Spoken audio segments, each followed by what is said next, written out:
अगर आप लोगों ने प्रीवियस मार्केट क्लोजिंग पर इन्फोसिस के शेयर्स को ऑब्जर्व किया होगा तो यहां पर इन्फोसिस के शेयर्स 1.17% से गिर चुके थे। इससे पहले कंपनी के शेयर्स की मार्केट क्लोजिंग प्राइस थी 1427 की, लेकिन प्रीवियस जो मार्केट क्लोज हुआ था वहां पर इस कंपनी के शेयर्स की मार्केट प्राइस थी 1410 की। मतलब यहां पर डायरेक्ट 17% से कंपनी के शेयर्स की प्राइस गिर चुकी थी। वहीं पर अगर आप इन्फोसिस के शेयर्स के ईयर टू डेट परफॉर्मेंस देखेंगे तो यहाँ पर आपको बहुत ही ज्यादा गिरावट देखने को मिलेगी। ईयर टू डेट परफॉर्मेंस का मतलब होता है कि 1 जनवरी से लेकर आज तक की परफॉर्मेंस। यहाँ पर आपको 7% तक का डाउनफॉल देखने को मिलेगा इन्फोसिस के शेयर्स में। लेकिन वहीं पर एक साल के ग्राफ को उठाकर देखेंगे तो यहाँ पर इन्फोसिस के जो शेयर्स है वो 24% से ज्यादा गिर चुके हैं। अब इन्फोसिस जो है वो आईटी सेक्टर की मेजर कंपनी है जिसके प्रॉफिट जो है लगातार कम होते जा रहे हैं और इसकी वजह से कंपनी के शेयर्स की प्राइस भी गिरते जा रही है। लेकिन मार्केट के कुछ एनालिस्ट ऐसे भी हैं जो कहते हैं कि अगर आप इन्फोसिस के शेयर्स में भी इन्वेस्टमेंट करते हैं तब आने वाले टाइम पीरियड में आपको डबल डिजिट में रिटर्न्स भी कमाने को मिल सकते हैं। इनकी बात भी गलत नहीं है। अगर आप आईटी सेक्टर के शेयर्स में भी इन्वेस्टमेंट करते हैं तो आने वाले टाइम पीरियड में आपको डेफिनेटली अच्छे रिटर्न्स कमाने को मिलेंगे। तो शुरू करते हैं आज की वीडियो को और जानते हैं इन्फोसिस के शेयर्स के बारे में। अब मार्केट की एक रिसर्च रिपोर्ट का कहता है कि अगर आप स्टॉक मार्केट में इन्फोसिस के शेयर्स में इन्वेस्टमेंट करते हैं तब यहाँ पर आपको जो स्टॉप लॉस है वो 1388 रुपीज के आसपास रखना है। अगर कंपनी के शेयर्स की प्राइस इसके नीचे गिरती है तो आपको इन्वेस्टमेंट नहीं करना है। और यहाँ पर अगर आप करंटली इन्वेस्टमेंट करते हैं तो आपको 3 से 4 महीनों में काफी अच्छे रिटर्न्स कमाने को मिलेंगे। इसके पीछे का रीजन नंबर 1 ये है कि इन्फोसिस अपने Q4 के रिजल्ट को अनाउंस करने वाला है और इन्फोसिस के Q4 के रिजल्ट से एक्सपेक्ट किया जा रहा है कि अदर क्वार्टर के कंपैरिजन में इस क्वार्टर में कंपनी को ज्यादा प्रॉफिट्स होंगे।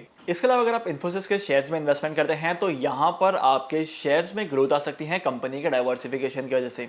क्योंकि अगर मैं इन्फोसिस के रेवेन्यूज की बात करूं तो इन्फोसिस का जो रेवेन्यू है वो बहुत सारी अदर कंट्रीज से भी आता है, जिसमें से कंपनी का 63% तक का रेवेन्यू जो है वो नॉर्थ अमेरिका से आता है और 25% तक का रेवेन्यू यूरोप से आता है और बाकी का बचा रेवेन्यू अदर कंट्रीज से आता है। अगर आप इन्फोसिस के प्रीवियस क्वार्टर के रिजल्ट को देखेंगे तो तब यहाँ पर आपको प्रॉफिट्स में डाउनफॉल दिखाई देगा। लेकिन अगर आप earning before interest tax depreciation के अमाउंट को देखेंगे तो यहाँ पर बहुत ही ज्यादा ग्रोथ आई है। इसके अलावा मार्केट में आईटी सेक्टर के प्रोडक्ट्स की डिमांड बढ़ते जा रही है, इनके सर्विसेज की डिमांड बढ़ते जा रही है और आने वाले टाइम पीरियड में भी आईटी सेक्टर के प्रोडक्ट्स एंड सर्विसेज की डिमांड इसी तरीके से बढ़ती जाएगी। क्योंकि दुनिया में हर एक चीज डिजिटलाइज हो रही है और यहाँ पर जहां पर डिजिटलाइजेशन हो रहा है उस जगह पर आईटी सेक्टर के प्रोडक्ट्स की डिमांड होती है। तो डेफिनेटली आने वाले टाइम पीरियड में इन कंपनी के ऑर्डर्स भी बढ़ेंगे और इसी के साथ साथ यहाँ पर आपको अच्छी फिनोमिनल ग्रोथ भी देखने को मिलेगी। और इन्फोसिस के शेयर्स में इन्वेस्टमेंट करने के पीछे का तीसरा रीजन है डॉलर की बढ़ती हुई प्राइस। जैसे कि मैंने आपको बताया है कि इन्फोसिस के अराउंड द ग्लोब बहुत सारे क्लाइंट्स हैं और बहुत सारे प्रोजेक्ट्स ग्लोबल मार्केट से आते हैं। तब यहाँ पर जो उसकी मेजॉरिटी पेमेंट है वो डॉलर्स में एक्सेप्ट की जाती है, यूरोज में एक्सेप्ट की जाती है और ग्लोबल करेंसीज में आती है।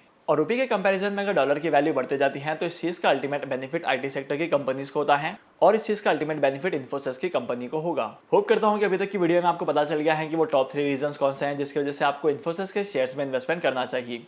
जैसे कि आप कंपनी के इनकम स्टेटमेंट को देख रहे हैं, यहाँ पर over the period of time income statement की परफॉर्मेंस काफी ज्यादा स्टेबल है और अगर आप कोविड-19 पैंडेमिक के बाद से इस कंपनी के परफॉर्मेंस को देखेंगे तो यहाँ पर काफी अच्छी खासी ग्रोथ दिखाई दी है। वहीं पर अगर आप 2020 के बाद से अगर बैलेंस शीट के फिगर को देखेंगे तो यहाँ पर भी रिकवरी का फेज दिखाई दे रहा है। लेकिन स्टॉक मार्केट में थोड़ा सा क्रैश आया था, इसकी वजह से कंपनी के शेयर्स की प्राइस में बहुत ही ज्यादा डीप डाउन फर्क पड़ा है। और वहीं पर अगर आप कंपनी के होल्डिंग पैटर्न को देखेंगे तो यहाँ पर कंपनी का होल्डिंग पैटर्न बहुत ही ज्यादा अट्रैक्टिव है। जिस तरीके से कंपनी के फ्यूचर के प्रॉफिट को एक्सपेक्ट किया जा रहा है उसी तरीके से कंपनी के फाइनेंशियल्स भी काफी ज्यादा स्ट्रांग हैं। तो डेफिनेटली इन्फोसिस के शेयर्स में आपको इन्वेस्टमेंट करना है और अगर आप इन्वेस्टमेंट करके अपने इन्वेस्टमेंट के पोर्टफोलियो को डाइवर्सिफाई करते हैं तो ये आपके लिए बहुत अच्छा होने वाला है। स्टॉक मार्केट में इन्वेस्टमेंट करने के लिए डीमैट अकाउंट की जरूरत पड़ती है और अगर आपके पास डीमैट अकाउंट नहीं है तो टॉप 3 ब्रोकर्स का लिंक मैंने डिस्क्रिप्शन में दे दिया है, वहां पर जाकर आप डीमैट अकाउंट ओपन कर सकते हैं और स्टॉक मार्केट में इन्वेस्टमेंट करना स्टार्ट कर सकते हैं। तो आज की इस वीडियो को यहीं पर खत्म करते हैं और होप करता हूं कि आज की वीडियो का कंटेंट आपको वैल्यूएबल लगा होगा। वीडियो पसंद आया तो इस वीडियो को लाइक करना और मैं आपको मिलूंगा अगली वीडियो में नए टॉपिक के साथ, एक इंटरेस्टिंग टॉपिक के साथ। तब तक के लिए signing off, happy investing and good bye.